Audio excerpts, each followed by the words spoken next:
You're having a perfectly normal day, and then something small happens. A colleague barely acknowledges you in the hallway. A friend's reply comes back short and a little flat. Someone at a party looks away the moment you start talking, and you feel it, that subtle, wordless signal, like you're missing something everyone else knows about you. Here's the uncomfortable truth most content won't say out loud. Sometimes people do subtly dislike us, not because we're bad people, not because we've done something obviously wrong, but because we're unknowingly doing things that put other people on edge, trigger their defenses, or violate social norms we never knew existed. And the worst part? We usually have no idea. Today we're going to go there. The psychology behind why people sometimes quietly turn against someone, and what the science says about the invisible behaviors that drive it. Let's start with the one nobody sees coming: dominance signaling. In every social interaction, humans are unconsciously running status calculations. Who's in charge here? Who has more power? It's a deeply wired primate behavior, and it happens beneath conscious thought. The problem is that some people constantly send low-grade dominance signals without realizing it. Interrupting and finishing other people's sentences, holding eye contact just a fraction too long, filling every silence immediately so no one else can, subtly steering every conversation back to themselves. None of these feel aggressive from the inside, but to everyone else in the room, they create a constant low hum of social pressure. Research in social psychology shows that people respond to these cues with a quiet, instinctive pulling away. They don't confront you, they just slowly stop inviting you in. They answer your questions shorter. They find reasons to be somewhere else, and you're left wondering why the temperature in the room feels slightly off, because no one is going to tell you what happened. Here's one that's harder to hear.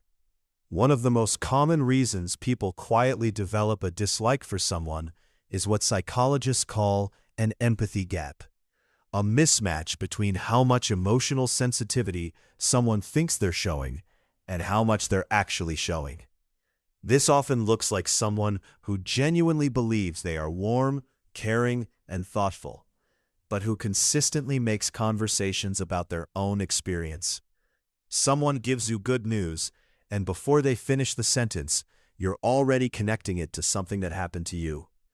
Someone shares a struggle, and without realizing it, you immediately one-up their difficulty. You're not being cruel, you're actually trying to connect. But what the other person receives is the quiet message: your experience is just a bridge to mine. Over time, people stop sharing with you. Not consciously. They just notice that talking to you leaves them feeling slightly emptier than before. And they can't quite explain why. They start to categorize you, without malice, as someone who doesn't really see them.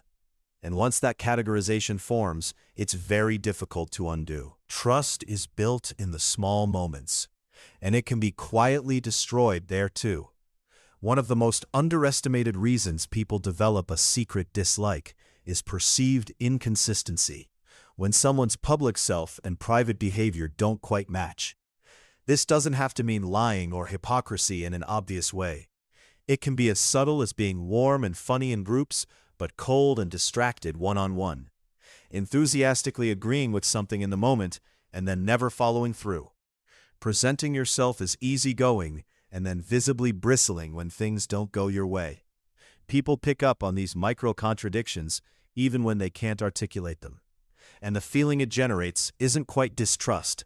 It's more like low-grade unease, like they can never fully relax around you because they don't know which version of you will show up.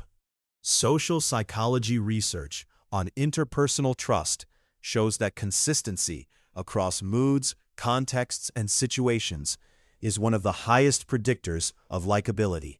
Not charm, not humor, consistency. People need to feel like they know what they're getting. This one people don't like to admit about themselves. Chronic negativity is socially expensive, not sadness. Sadness is human and people respond to it with compassion. But a persistent background radiation of cynicism, complaint, and low-grade grievance drains the people around you in ways they can't always name. Neuroscience research on emotional contagion shows that we literally absorb the emotional states of the people we spend time with. Positive emotional environments boost cognitive performance, creativity, and trust. Negative emotional environments do the opposite. And here's the cruel part. People don't usually think they're being negative. They think they're being realistic. They think they're just telling the truth about the world. But what the people around them experience is that every interaction leaves them slightly more tired, slightly more hopeless than before. And eventually, they start to organize their lives around minimizing contact with that feeling.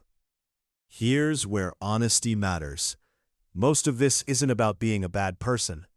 The person interrupting doesn't think they're dominating. They're excited. The person with the empathy gap isn't selfish. They're trying to connect the only way they know how. The inconsistent person isn't manipulative. They're anxious. The chronic pessimist isn't cruel. They're carrying something heavy. The discomfort of this topic isn't blame. It's the invitation to look clearly at how we land on other people. Because we can't control whether someone will like us, but we can get more honest about the patterns we bring into rooms and whether those patterns are serving the relationships we actually care about. The people who are most genuinely liked, not performed at, but actually liked, aren't the most charismatic or the most impressive.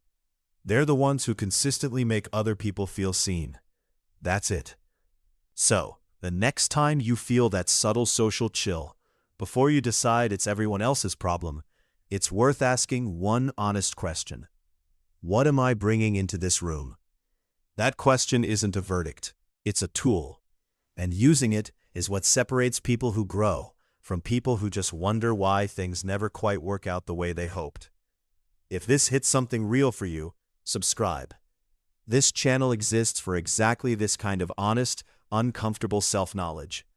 And if you want to go deeper, the psychology of people who can't accept kindness unpacks why the very thing you most need is sometimes the hardest to let in. Click it.